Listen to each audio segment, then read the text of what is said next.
guys, today's the start of a 3-day trip. I just got to the airport to fly to New York, and I will see you later.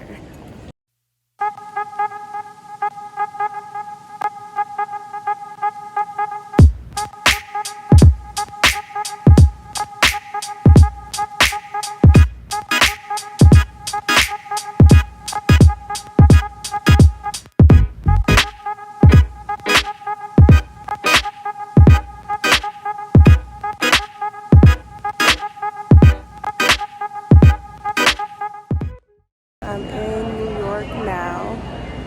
Like I said earlier, this is the start of a 3-day trip. We have one leg today to Palm Beach and about a 16-hour layover. I'm A today, so that means I am in charge, and we'll see what we get into later. Hey you guys, so I just got to the hotel room in West Palm Beach. The flight was fine. It was a little bumpy during landing. I'll give you a tour, and tomorrow we do PBI to Atlanta, Atlanta to Denver, and our layover is in Denver. So yeah, I am back after a well-needed nap, and I promised that I would show you guys the room, so that is what I am here to do. Spectacular. I've done this layover a few times, and we only stay at one hotel. My company typically, sorry, I've lived in the room already, as you can see. I'm trying this year to pack my lunch as much as possible so I can avoid buying airport food and spending a lot of money. Uber Eats and DoorDash and all those places. I'm definitely trying to work on my budget and savings this year. So far so good. But it's only like the second week into the year. But what they say, it takes 2 weeks to break a habit. So this is week 2, so hopefully it sticks on. Today was pretty easy because we only have one leg here, which is the best. This trip is fairly good. It is commutable on both ends, which means that since I don't live in my base, I have enough time to take a flight from my home to my base in order to check in for this flight on time, and the same at the end of the trip. So at the end of this trip, we get in early enough that I can take a flight from base back home. So that was really good. And yeah, nothing much happened, but I will tell you about, I did this West Palm turn about 4 days ago, and it was chaotic. The inbound flight, so the inbound flight, so the plane that we were taking was coming in from West Palm and was delayed about 2 hours. So we had to wait the 2 hours, and we were doing a turn. So we go to West Palm Beach and we come right back. And on our way back, I'm sitting in my jump seat next to the passengers, because on this aircraft we sit in mid cabin. And it's nighttime because we started late and we ended after about midnight. And all of a sudden I see something running down the side of the aisle. So I lift my feet up because it's dark in the cabin. I can't really see what it is. And then it disappears. And I'm like, I know I'm not going crazy. What's going on? So I'm still sitting there. We haven't hit 10,000 feet, which is my indication, unless the captain has given me any other sort of direction that it's okay for me to get up and start, prepping for us to do our service in the cabin. So I'm still sitting in my jump seat, and I see something run again, and I'm like, no, there's definitely something going on. So I look, and someone's dog was on the loose in the cabin. We had about 7 or 8 pets on that flight. So this dog is running under people's feet, scaring them because it's dark in the cabin. They don't know what's going on.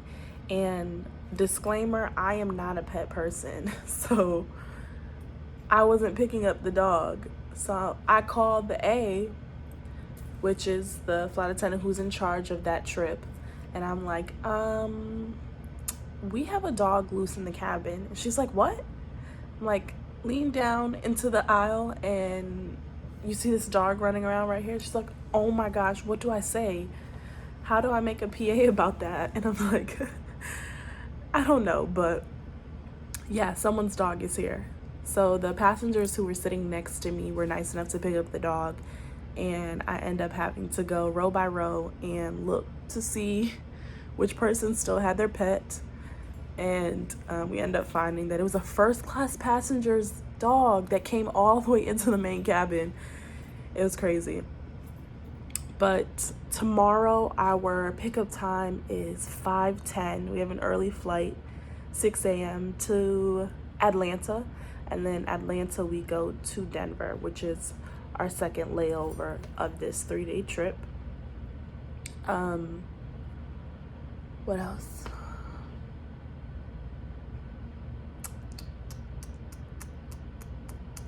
That's about it.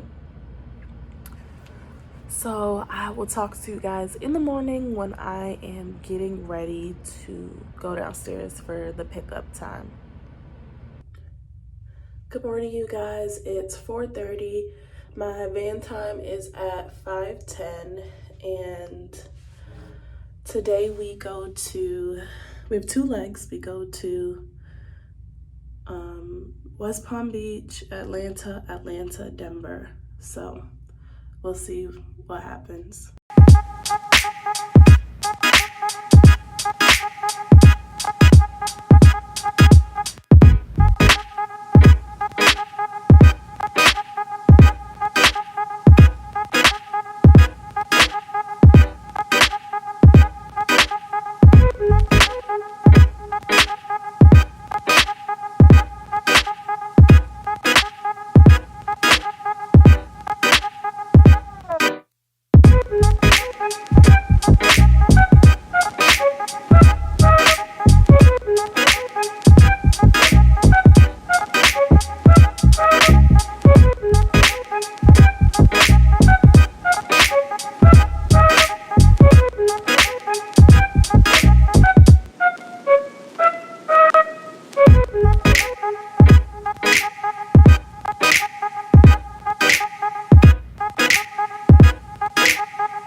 So unfortunately this trip I forgot my shoes that I wear in the hotel, so I have to cut off my feet once I get home.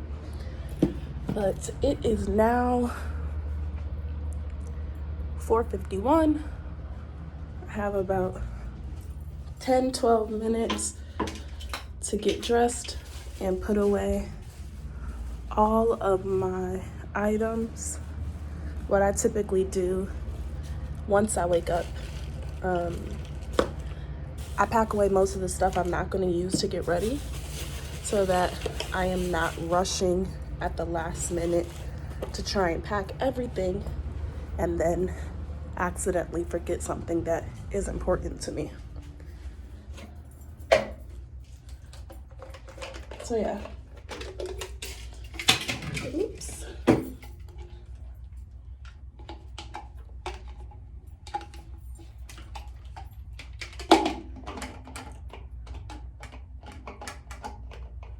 Trying to close something with one hand is difficult.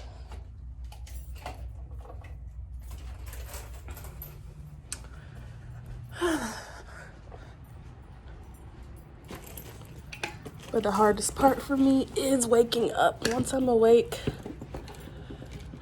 I'm good. I can get everything else done. But actually getting out of the bed is where I have problems. All right, good morning again, you guys. It's 5:05. I have 5 minutes to walk downstairs and meet the shuttle.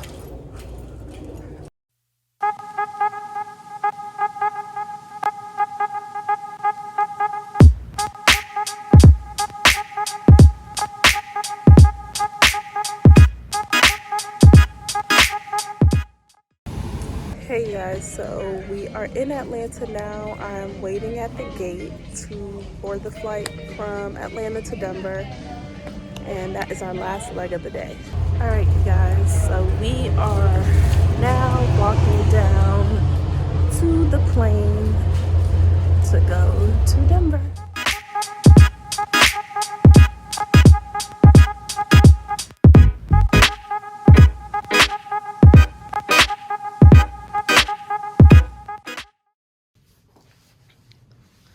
Let us see what our view is looking like. Not too bad. So I just got to the hotel in Denver, and I need to go find an urgent care because I hurt my finger on the flight here and I think it may be broken. So I will take you guys along with me on that journey to go find this urgent care. All right, you guys, so I'm heading out now to walk to the closest urgent care and see what they say.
Back from the urgent care, and good news is that it's not broken, but it's sprained. So I have this splint on for the next few days. So we'll see what happens. I'm not too sure if I'm continuing the trip with the last leg tomorrow. I have to call and see what's going on. I got off the phone with my company and I will be deadheading back to base tomorrow morning on the flight that I was originally supposed to work. And deadheading basically means that you are a passenger, but you're still being paid as you're working. So you have a confirmed seat and you fly like a regular passenger, but you're still considered on the clock, basically, if that makes sense. So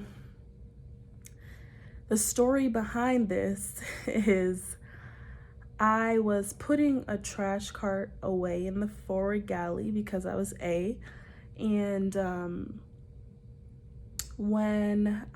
there's different latches that kind of hold those carts in when we're landing or we're taking off so they don't slide or fly through the cabin or during turbulence.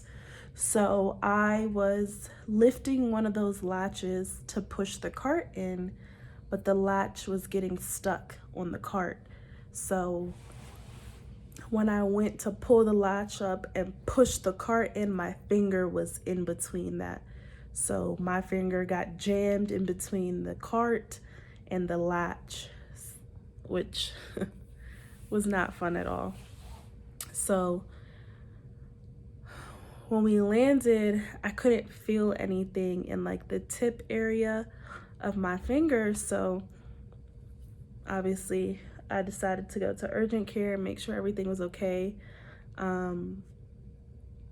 And that's when I found out that the ligament is sprained, and that I should wear this for the next few days. So obviously with this, you know, I can't work because I can't bend my finger, and I need to be mobile and ready in the event that there's an emergency. So yeah, that's the story behind my almost broken finger.